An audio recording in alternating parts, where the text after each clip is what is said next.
Welcome everyone. আজকে আমরা আলোচনা করব অ্যালগরিদম নিয়ে। So first of all, we should know what is an algorithm. An algorithm is a set of well-defined instructions to solve a particular problem. তার মানে একটা অ্যালগরিদমকে প্রথমে a set of well-defined instructions হতে হবে। তার মানে যে কোনো ইনস্ট্রাকশনকে আমরা কিন্তু অ্যালগরিদম বলবো না। যেখানে অনেকগুলো ইনস্ট্রাকশন থাকবে যেগুলো ওয়েল ডিফাইন্ড থাকবে, অর্থাৎ খুব ভালো মতো নির্দেশনাগুলো বলে দেওয়া থাকবে এবং এটার একটা সেট থাকবে, অর্থাৎ কতগুলো ভালো মতো বলে দেওয়া নির্দেশনার একটা সেটকে আমরা অ্যালগরিদম বলবো যদি সেটা ইউজ করা হয় একটা পার্টিকুলার প্রবলেম সলভ করার জন্য। It takes a set of input and produces a desired output. অর্থাৎ একটা অ্যালগরিদম হতে গেলে আমাদের কিছু স্পেসিফিক ইনপুট থাকতে হবে যেটা ইউজার দিবে এবং একটা ডিজায়ার্ড আউটপুট প্রডিউস করবে। তো আমরা ধরে নিচ্ছি এটা আমাদের ইনপুট এবং এটা আমাদের আউটপুট। এই ইনপুট থেকে আউটপুটটা কিন্তু এমনি এমনি আসবে না। এই ইনপুটটা থেকে আউটপুট আসার জন্য একটা নির্দিষ্ট প্রসিজার থাকবে বা ওয়েল ডিফাইন্ড ইনস্ট্রাকশন থাকবে, যে ইনস্ট্রাকশনগুলো ফলো করার পরেই এই ইনপুটটা আমাদেরকে এরকম একটা আউটপুট প্রডিউস করে দিবে। তো আমরা একটা প্রবলেম নেই, যে প্রবলেমে আমাদের দুইটা নাম্বারকে যোগ করে যে অ্যান্সারটা আসবে সেটা শো করতে হবে। তো নর্মালভাবে চিন্তা করলে যেহেতু দুইটা নাম্বার যোগ করতে বলছে, আমার প্রথম স্টেপ থাকবে হচ্ছে দুইটা নাম্বার ইনপুট হিসেবে নেওয়া। তো ধরে নিচ্ছি দুইটা নাম্বার হচ্ছে 2 এবং 5। তারপরে কি করতে হবে, এই দুটো যোগ করতে হবে বা অ্যাড করতে হবে। তাহলে আমরা যে অপারেটরটা ইউজ করব সেটা হচ্ছে অ্যান্ড অপারেটর। এই অ্যান্ড অপারেটরটা 2 এবং 5 এর মাঝখানে বসাতে হবে যাতে বোঝায় যে 2 এবং 5 যোগ করতে হবে। তো 2 + 5 করলে যে রেজাল্টটা হয় সেটা কিন্তু আমাদের ডিজায়ার্ড আউটপুট, সেটাই আমাদের ডিসপ্লে করতে হবে যে রেজাল্টটা। সো আমাদের ডিসপ্লেতে আসবে 7। এই যে আমরা তিনটা স্টেপ দেখছি, স্টেপ 1-এ হচ্ছে দুইটা নাম্বার নেওয়া, স্টেপ 2-তে হচ্ছে প্লাস অপারেটর ইউজ করা এবং স্টেপ 3-তে হচ্ছে রেজাল্টটা ডিসপ্লে করা।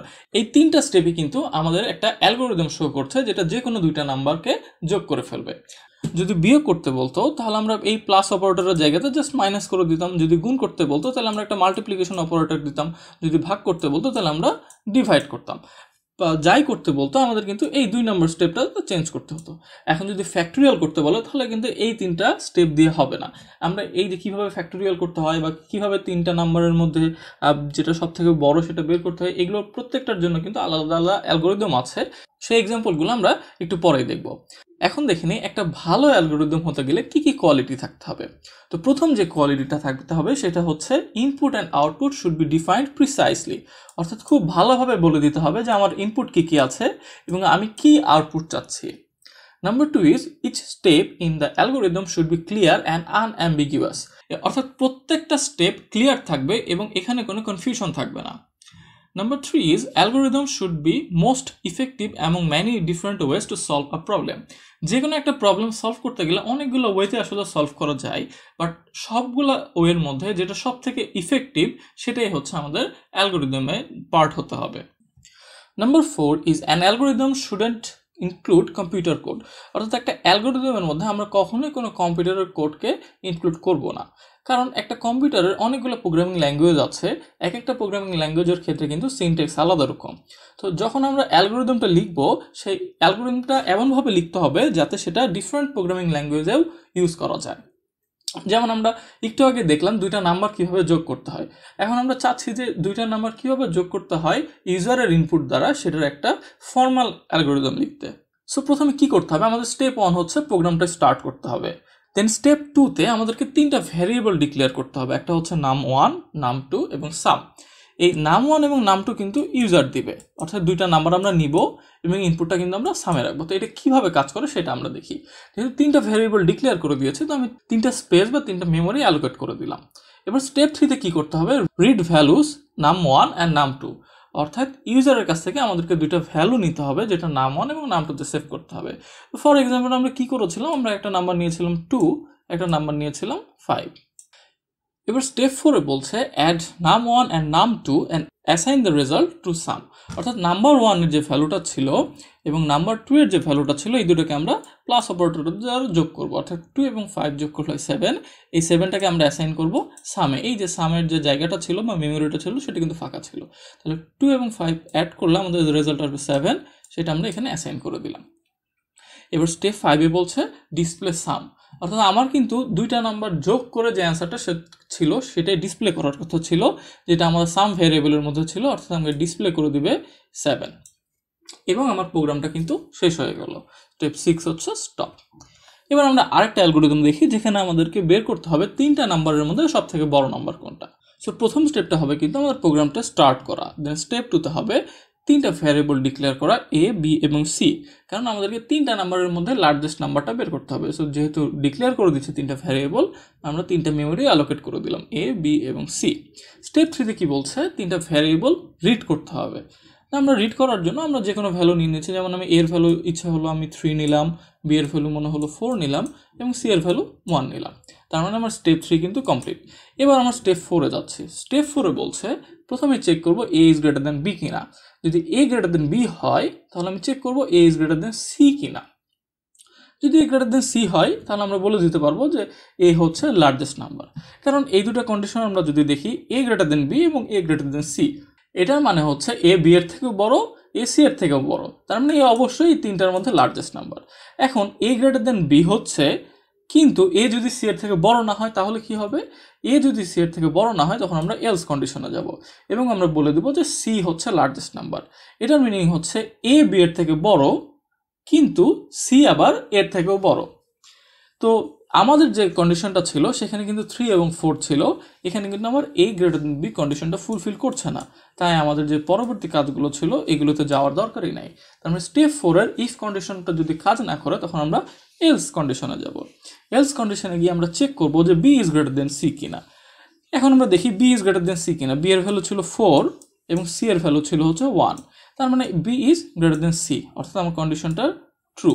তাহলে আমরা বলতে পারি যে বি হচ্ছে আমাদের লার্জেস্ট নাম্বার, কারণ কি আমরা প্রথমে পেয়েছিলাম কি এ গ্রেটার দেন বি কিনা, তার মানে এ গ্রেটার দেন বি না, অতএব B is greater than A. এবার আমরা কি পাচ্ছি, এই কন্ডিশনটা ট্রু হচ্ছে, B is greater than C, তার মানে B is greater than C. অর্থাৎ দুইটা কেসে আমরা বলতে পারছি বি এর থেকেও বড়, বি সি এর থেকেও বড়, তার মানে বি হচ্ছে আমাদের লার্জেস্ট নাম্বার। এখন যদি এই কন্ডিশনটা ট্রু না হতো তাহলে আমরা কিন্তু ডিসপ্লে করে দেবো C is the largest number. অর্থাৎ আমাদের যে তিনটা কন্ডিশন হওয়া পসিবল ছিল যে আইদার এ বড় হবে, নাহলে বি বড় হবে, নাহলে সি বড় হবে, এই তিনটা কন্ডিশন কিন্তু আমরা পেয়ে গেছি এবং ফাইনালি আমরা প্রোগ্রামটা স্টপ করে ফেলবো। আরেকটা ইনপুট নিয়ে ট্রাই করে দেখি, যেখানে হচ্ছে আমাদের সি হচ্ছে লার্জেস্ট নাম্বার হবে। তো আমরা ধরে নিচ্ছি যে সি যেহেতু লার্জেস্ট হবে, তার মানে এর ভ্যালু হচ্ছে যদি 2 হয়, বি এর ভ্যালু যদি 1 হয়, তাহলে সি এর ভ্যালু হতে হবে 5। তো আমরা প্রথম থেকে দেখি যে আমাদের তিনটা ভ্যারিয়েবল রিড করা কমপ্লিট হয়ে গেছে। এ ইজ গ্রেটার দেন বি কিনা, এ ইজ গ্রেটার দেন বি, কারণ 2 ইজ গ্রেটার দেন 1। এবার যেহেতু এই কন্ডিশনটা ট্রু, এবার আমরা এই ইফ কন্ডিশনে আসবো যে এ ইজ গ্রেটার দেন সি কিনা, এর ভ্যালু হচ্ছে 2 এবং সি এর ভ্যালু হচ্ছে 5, তার মানে এ ইজ গ্রেটার দেন সি, এই কন্ডিশনটা এই ক্ষেত্রে ফলস, তার মানে আমাদের যে এ লার্জেস্ট নাম্বার এটা হবে না এবং ডিসপ্লে হয়ে যাবে সি হচ্ছে আমাদের লার্জেস্ট নাম্বার, যেটা আসলেই সত্যি। এভাবে কিন্তু আমরা তিনটা নাম্বারের মধ্যে যেটা লার্জেস্ট নাম্বার সেটা বের করতে পারি। এবার আমরা আরেকটা এক্সাম্পল দেখি কিভাবে একটা নাম্বারের ফ্যাক্টোরিয়াল বের করতে হয়। তো প্রথমে কি করতে হবে, আমরা প্রোগ্রামটা স্টার্ট করতে হবে, দেন আমাদের ডিক্লেয়ার করতে হবে তিনটা ভ্যারিয়েবল, একটা হচ্ছে এন, একটা ফ্যাক্টোরিয়াল, একটা হচ্ছে আই। আমাদের ডিক্লারেশন কমপ্লিট। এবার কি করতে হবে, ইনিশিয়ালাইজ করতে হবে ভ্যারিয়েবলগুলো। ফ্যাক্টোরিয়ালের ভ্যালু দিতে হবে 1, অর্থাৎ এই যে ফ্যাক্টোরিয়াল নামের যে ভ্যারিয়েবলটা ছিল সেটার ভ্যালু আমরা অ্যাসাইন করে দেবো 1 এবং আয়ের ভ্যালু করে দিব 1। এই আইটা হচ্ছে আমাদের ইনিশিয়ালাইজার, যেটার ভ্যালু আসলে বাড়তে থাকবে, এবং ফ্যাক্টোরিয়াল হচ্ছে সেই আমাদের রেজাল্টটা যেটা আসলে ডিসপ্লে করা হবে, আর এন হচ্ছে আমরা কোন নাম্বারের ফ্যাক্টোরিয়াল বের করছি সেইটা। স্টেপ 3 যেহেতু কমপ্লিট, আমরা স্টেপ 4-এ গিয়ে কি করব, ইউজারের কাছ থেকে এন এর ভ্যালুটা ইনপুট নিব। আমার ইচ্ছা হলো যে আমি 4 এর ফ্যাক্টোরিয়াল কত সেটা দেখতে চাচ্ছি, তার মানে এন এর ভ্যালু 4 আমরা রিড করে ফেললাম। স্টেপ 5-এ বলছে যে আমার পরবর্তী স্টেপগুলো আমরা রিপিট করতে থাকবো যতক্ষণ না পর্যন্ত আই এবং এন এর ভ্যালু একই সমান হয়ে যাবে। তো এখন এন এর ভ্যালু হচ্ছে 4 এবং আই এর ভ্যালু হচ্ছে 1, অর্থাৎ একই সমান নাই, কিন্তু তার মানে আমাদের রিপিটেশনটা বা লুপটা চলা শুরু করলো। বলছে কি ফ্যাক্টোরিয়ালের মধ্যে আমি সেই ভ্যালুটা রাখবো ফ্যাক্টোরিয়ালকে আই দ্বারা গুণ করে। তাহলে যেহেতু ফ্যাক্টোরিয়ালের ভ্যালু তো কত আছে 1 এবং আই এর ভ্যালু 1, তার মানে ফ্যাক্টোরিয়ালের 1 এবং আই এর ভ্যালু 1 গুণ করে কত হলো 1। এই 1টা কিন্তু আমাদের ফ্যাক্টোরিয়ালের মধ্যে আছে। এখন আমরা আয়ের ভ্যালু এক ইনক্রিমেন্ট করে দেবো, তার মানে আয়ের ভ্যালু যখন এক ইনক্রিমেন্ট হচ্ছে তখন আয়ের ভ্যালু হয়ে যাচ্ছে কিন্তু 2। আয়ের ভ্যালু 2 হয়ে যাচ্ছে, তখন আমরা আবার এই স্টেপটা রিপিট করব। তার মানে ফ্যাক্টোরিয়ালের ভ্যালু ছিল হচ্ছে 1 এবং আয়ের ভ্যালু হচ্ছে 2, যেটার অ্যান্সার হচ্ছে 2, এবং এই 2 যে ভ্যালুটা আছে সেটাকে আমরা কিন্তু আবার ফ্যাক্টোরিয়ালে অ্যাসাইন করে দেবো। তার মানে এখন আমরা ফ্যাক্টোরিয়ালে অ্যাসাইন করে দেবো 2। 5.1 স্টেপ শেষ এবং 5.2 আয়ের ভ্যালু আবার এক ইনক্রিমেন্ট করে দেবো। তার মানে আয়ের ভ্যালু আগে ছিল 2, এখন আয়ের ভ্যালু হয়ে যাবে 3। যেহেতু আয়ের ভ্যালু 3 এবং ফ্যাক্টোরিয়ালের ভ্যালু হচ্ছে আমার 2, তাহলে এবার আমরা করব 2 টাইমস 3, অ্যান্সার হচ্ছে 6। অর্থাৎ আমার ফ্যাক্টোরিয়ালে গিয়ে আমি সেভ করব 6। আমার কিন্তু প্রত্যেকবার স্টেপগুলো রিপিট করার সময় চেক করতে হবে যে আই এবং এন সমান কিনা। আই এর ভ্যালু হচ্ছে 3, এন এর ভ্যালু হচ্ছে 4।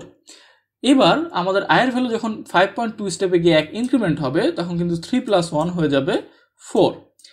এবং আমাদেরকে ফ্যাক্টোরিয়ালের যে ভ্যালুটা সেভ করতে হবে সেটা হচ্ছে ফ্যাক্টোরিয়ালের আগের ভ্যালু, যেটার ভ্যালু ছিল 6, এবং আই এর নতুন ভ্যালু 4। 6 × 4 = 24, এবং আমরা ফ্যাক্টোরিয়ালে সেভ করব 24। এবার আমরা কিন্তু আর স্টেপটা রিপিট করব না, কারণ আই এর ভ্যালু এবং এন এর ভ্যালু সেম। তার মানে আমার স্টেপ 5 কমপ্লিট। স্টেপ 6-এ গিয়ে আমি ডিসপ্লে করে দেব ফ্যাক্টোরিয়ালের ভ্যালু। অর্থাৎ এখানে আমার 4 ফ্যাক্টোরিয়াল যা ছিল সেটার ভ্যালু হচ্ছে 24, যেটা আমার আসলে শো করে ফেলেছে।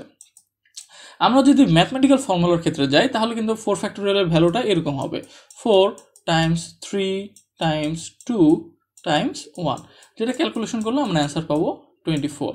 তার মানে আমাদের অ্যালগোরিদমটা ঠিক আছে। এবং যেহেতু অ্যালগোরিদমটা ঠিক আছে এবং আমি রেজাল্টটা ডিসপ্লে করে দিয়েছি, তার মানে আমার ফাইনাল স্টেপ হবে প্রোগ্রামটা শেষ করে ফেলা, স্টপ। এভাবে যে কোনো একটা প্রবলেমের আমরা কিন্তু অ্যালগোরিদম লিখতে পারি, এবং অ্যালগোরিদম লেখার সময় মাথায় রাখতে হবে যেন অ্যালগোরিদমটা ইফেক্টিভ হয় এবং কম স্টেপ লাগে, খুব সহজেই স্পেস এবং টাইম কমপ্লেক্সিটি যেন কমানো যায়। So thank you all, thank you for watching this video.